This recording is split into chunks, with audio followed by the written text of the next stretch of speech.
Update, I keep meeting my birth mom, but she doesn't know it's me well. I did it. I told her. And yeah, it was pretty heavy. My heart was racing as I tried to figure out how to share this news.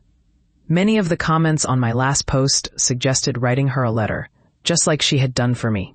That was the plan, but in the end, I felt like I needed to say it in person. First, I want to express my gratitude to everyone for their love and support. Especially to the birth parents who shared their stories with me. That encouragement gave me the courage to confront her. It meant so much. Everything happened just a couple of days ago. I waited for her to finish her shift, lingering in the parking lot as the restaurant closed. When she saw me, we exchanged greetings, but I quickly told her I had something serious to share. I apologized for keeping this from her for so long. Her reaction was overwhelming. When I pulled out her letter, she started crying, almost screaming. I didn't even need to finish my "I'm your son" speech. She just knew. Suddenly, she was hugging me tightly, then pulled back to ask if it was okay to embrace me. Of course it was. We stood there, hugging and crying in the parking lot. It hit her hard. Her legs gave out for a moment, and I had to hold her up while she clung to me. What really struck me was when she looked at me and said, "Look how big you've gotten." Hearing her cry made me emotional too. After that, she insisted on reopening the restaurant so we could have coffee and a slice of pie together. We talked about so much. She shared that the second time I visited the restaurant, she had a feeling, but it was hard for her to believe it was really me. For years after my adoption, she would see kids my age and think they were me, often crying in public. She told me it really affected her and made her depressed, so she tried not to get her hopes up when she saw me. She mentioned that I looked so much like my biological dad when he was younger. They had stayed in contact, just in case I ever reached out, which made me feel relieved. She shared how much they wanted to keep me, especially my biological dad.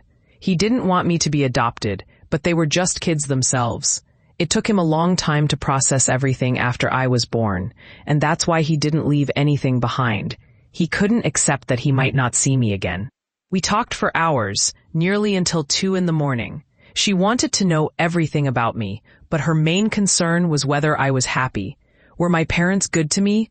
Did I have a happy childhood? I told her I did, and I thanked her for helping to give me this life. We both cried again, with her shedding the most tears.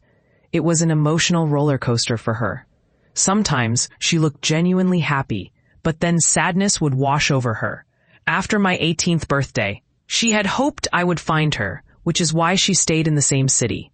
Since I hadn't reached out, she worried that I might resent her or that I hadn't been told I was adopted.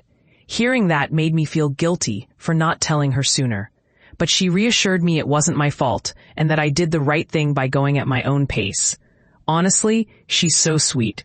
The way she looked at me with such warmth made me emotional. It's incredible how someone who's been a stranger my whole life can look at me with so much love.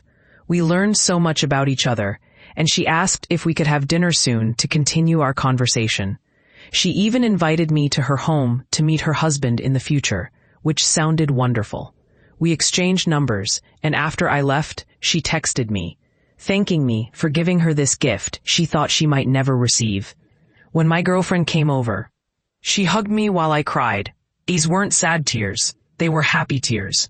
Everything went better than I ever expected. Yes, there were heavy emotions, but I'm so grateful we could finally open up to each other.